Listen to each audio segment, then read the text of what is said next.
11 Live News at 6 p.m. starts now.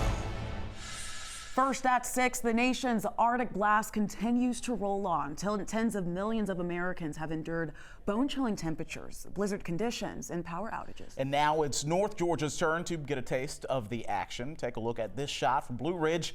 You can see how picturesque the train looks there as night falls, and even if the temperatures are well below freezing, it still looks beautiful out there. It really does look so beautiful. We're continuing our team coverage of this massive winter storm and its impact across metro Atlanta, but we're going to start things off with meteorologist Nicole Hartford, who has the latest on this frigid Friday. Nicole, are you staying warm? Yeah, you know, I'm inside. I don't envy the people outside right now. Temperatures are at 16 degrees in Atlanta, but when you factor in the winds, which are certainly calmer than what they were overnight tonight or even early this morning, but we're feeling like 0 degrees in Atlanta right now. And there are a number of locations, mainly north of the metro, where it feels like temperatures are already in the negatives, below 0. By tomorrow morning, I do think our overnight low temperatures will be into the single digits and feeling like below 0 widespread across the area. It's going to be a quick cool down through the overnight. We'll lose a degree or two every couple hours. A few clouds could move in, but for the most part, we'll stay mostly clear with a breezy wind and, yes, this very, very cold air. Tomorrow morning's temperatures will be colder than what they were this morning, but because winds will be much less gusty, our feels like temperatures will only end up being a little bit colder than what they were this morning, and in many locations will end up feeling about the same. Either way, it is a dangerous cold into the overnight hours. I'm forecasting a low of 9 degrees in Atlanta, feeling like -6 by the time you're waking up tomorrow morning. Into the far north Georgia mountains, our actual air temperatures will get down very close to 0, with feels like temperatures ranging from about 10 to 20 degrees below 0. So if you have not taken those precautions yet, hopefully you already have for your pets, your plants, and your pipes. You'll definitely want to do that tonight, and make sure to keep checking in on your neighbors, your friends, your family. Make sure, especially for those that are without power, that they're doing okay. Our wind chill warning and our wind chill advisories remain in effect through noon tomorrow. In the pink, that's where we could see wind chill values down to about 10 below 0. In the blue, that's where wind chill values down to 5 below 0 will be possible. So that dangerous wind chill stays with us into tomorrow morning. Temperatures will start to gradually warm up as we move towards the upcoming weekend, but overall conditions still don't look comfortable. On our Wizometer, that's how we rank your day on a scale from 1 to 11. 11 would be a perfect day. I'm giving tomorrow a 4. That's an improvement. I gave today a 3, and we'll continue that improving pattern into the weekend and next week. How long it will take us to get temperatures above freezing, how long will be cold, coming up. Can't wait to hear that. Nicole, thank you. Even hours after the cold front came in, hundreds across metro Atlanta are still without power right now. There is a race against time as well, with emergency crews out just trying to meet all that demand. Yeah, Doug Richards is live in DeKalb tonight. And Doug, you've been out there all day long. You've spoken to people across the area. How are they doing? Doing all right. You know, it's funny how we all kind of take heat for granted, especially that awesome indoor heat, up until the moment when that heat goes away and stays gone for hours on a day that barely reaches 20 degrees. Yeah, I knew when it went off, and then, you know, 6, 7 o'clock this morning, you could just feel the coldness. Don Butler's day started chilly and stayed that way. When the indoors got too brisk, he found an outdoor respite. Oh, yeah, man. I just went on and sat in the car and warmed up, let it run for like 10 minutes. I sat in the car for like 30 minutes, man, just thinking. Butler's neighborhood in Stone Mountain got power restored shortly after noon. John Shackleton, walking his dog Rosie in Brookhaven, was looking at tonight. So now they say it's 10 p.m., so... Oh, my. So we got some chill to go still. Shackleton says many folks in his neighborhood have generators. He doesn't. Are you sheltering in place, or are you going to find a warmer spot? We might go out for dinner tonight. That seems like the right thing to do anyway, doesn't it? You know, Georgia Power maintains some data on its website about its power outages. It says currently that there are 395 active outages, and it says that more than 15,000 customers are affected, and that 15,000 number actually has gone up in the last hour. So The crews are going to have to stay nimble into another night, it appears, as they try to keep on top of this power outage situation in this chilly weather. Live in DeKalb County, Doug Richards, 11 Alive News. It is ongoing tonight, Doug. Thank you. The power outages tonight widespread as well across the metro. Some areas still hours away from having their power restored. Here on Clifton Springs Road in Decatur, folks have been in the dark since early this morning, thanks to a large tree branch crashing onto a power line there.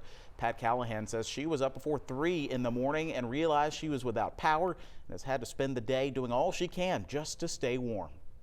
Well, I have a gas stove, and I'm able to warm up some soup.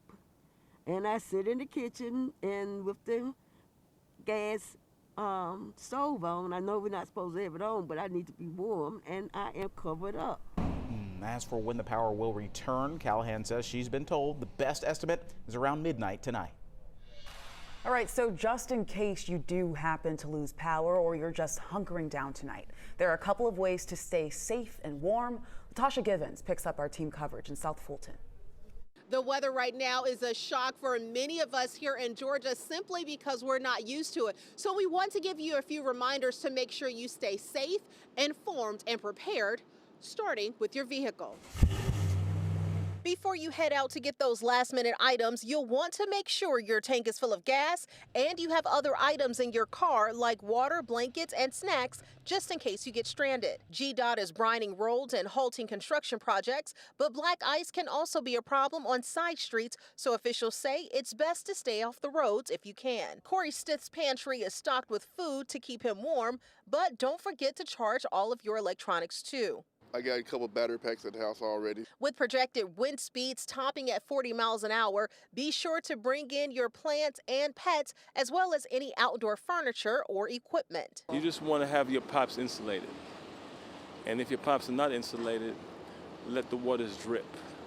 Turn the faucets on to a slow drip, and that prevents them from freezing. Tyronda Starks can't get over how cold it is. It's crazy, it's ridiculous. Her heater is kicked up several notches. Fire officials say be sure the area around your furnace is clear, and it's a good idea to have all candles and flashlights readily available in case you lose power. And make sure your carbon monoxide and smoke detectors are working. I'm going to be home, safe and warm with my child. And emergency management officials say frostbite is a real concern this weekend, so make sure if you have to be outdoors that you layer up, even if you only plan to be out for a short amount of time. In South Fulton, I'm Latasha Givens, 11 Alive News.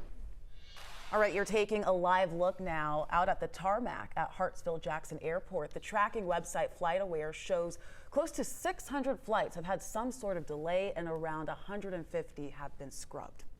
Airport officials say that there was no need to pre-treat the airfield, but they did treat roadways and walkways to keep travelers safe getting to their flights. And among them was one jet setter headed to Jamaica with her family. We're expecting some longer lines, and I think it's going pretty smooth. Maybe it'll change later on during the day. Yeah. But right now it went very well. Jamaica sounds really nice right about now. If you need to fly out, airport officials say check with your airline directly and get to the airport 2.5 to 3 hours early.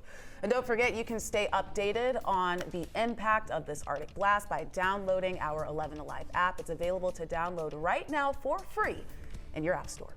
Tracking some other headlines for you tonight. One person is recovering after being critically injured in a fire. This broke out at a Troup County home. It's happening yesterday in LaGrange at a home on East Render Street. Emergency crews say the fire extended into the attic. The house was declared a loss. The value of that home was placed at $22,000. The LaGrange Fire Department described the fire as accidental, stemming from combustibles being placed too close to a heating source. All right, folks, this is not a drill. You've got roughly 24 hours or so to get your holiday shopping wrapped up, and that might not be easy to accomplish in the midst of this winter storm hitting our area.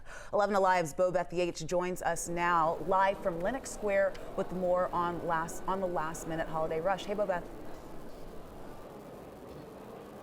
Well, Faith, since we last spoke, the temperatures where we were dropped from 18 to 16 degrees. So we decided to come inside Lenox Mall where it's much warmer. Now, this is one of the locations shoppers all across Metro Atlanta flock to get some last-minute shopping. So the weather is not stopping the holiday shopping rush as thousands brave the cold to pick up some last-minute gifts. With many shopping centers all across Metro Atlanta, the wait time for people to park upwards of 30 minutes as shoppers try to get those last-minute gifts in. And the shoppers we spoke to say, while it isn't pleasant to be outside, they had no choice but to brave the weather.